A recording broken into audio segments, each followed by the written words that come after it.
At 80,000 feet, the sky turns black at midday. And on a winter morning in 1966, a test pilot named Bill Weaver was up there, pushing an experimental aircraft past 3 times the speed of sound, when one of his engines failed. The plane snapped sideways and tore itself apart around him at more than 2,000 miles an hour. By every law of physics, he should have died in that instant. He didn't. And the reason he survived has everything to do with the machine he was flying. A machine so far ahead of its time that 60 years later, nothing has ever truly replaced it. This is the story of the airplane that did the impossible. The history of the amazing SR-71 Blackbird, brought to you by AviatorDB. Built by aviators for aviators. It began with a failure. On the 1st of May 1960, an American U-2 spy plane was photographing the Soviet Union from 13 miles up, an altitude everyone believed was untouchable. They were wrong. A Soviet surface-to-air missile climbed all the way up and knocked it out of the sky.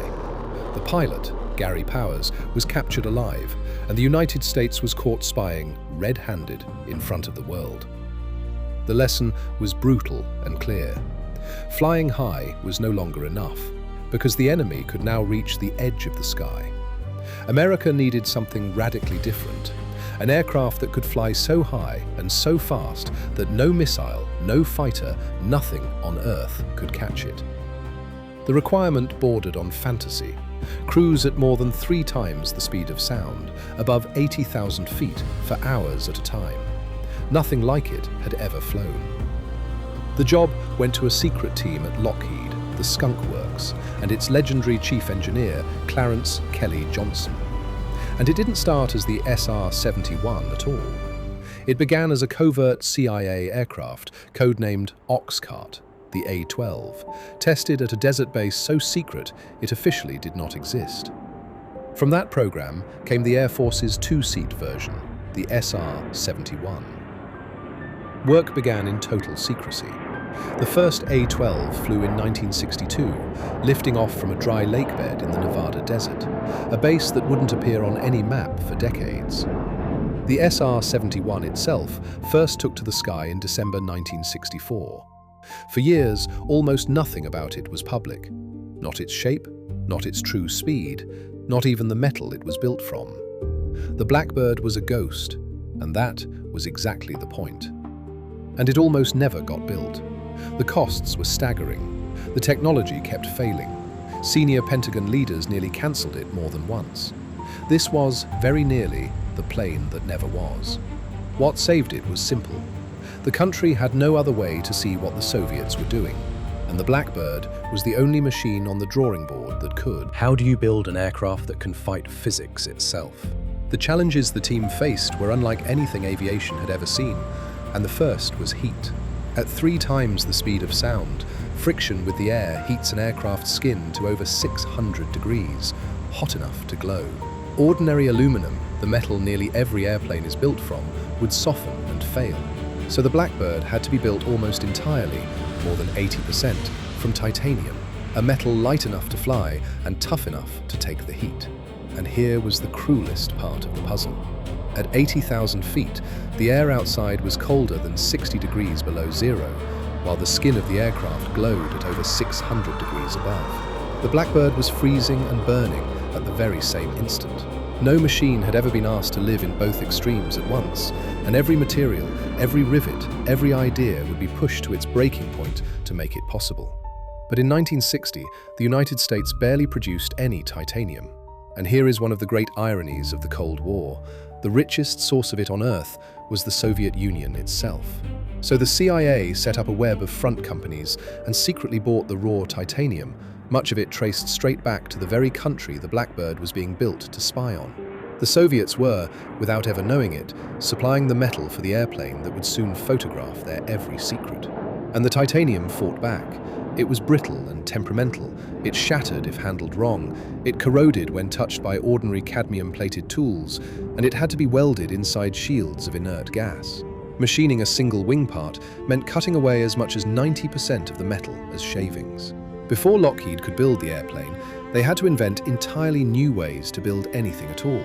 Then there were the engines, two enormous J-58s, unlike anything before them. At low speed, they ran as ordinary jets, but as the Blackbird accelerated, sharp cones in each intake slid backward by more than 2 feet, transforming the engines into something close to ramjets. When that delicate balance broke, the shockwave blew violently out the front of the engine, an event called an unstart that could throw the entire aircraft sideways as if a giant had kicked one wing. Crews who lived through an unstart at Mach 3 described being slammed so hard their helmets cracked against the canopy.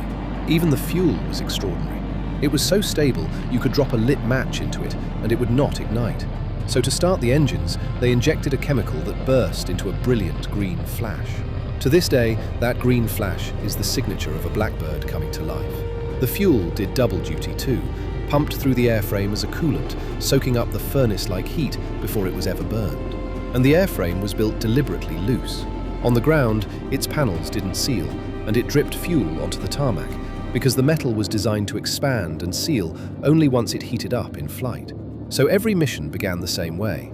The Blackbird took off light, climbed, and immediately met a tanker to fill its tanks before racing away. But the highest cost was never paid in dollars. It was paid in lives. Which brings us back to Bill Weaver. On that morning in 1966, at Mach 3.18, his engine unstarted and the aircraft pitched up and disintegrated around him. He was thrown into the sky, unconscious, at over 3 times the speed of sound. His pressure suit held, his parachute opened on its own, and he woke, impossibly, drifting down alive into the New Mexico desert. His backseater, Jim Zweyer, was killed. He would not be the last. Another crewman, Ray Torrick, died testing a drone the Blackbird was built to carry.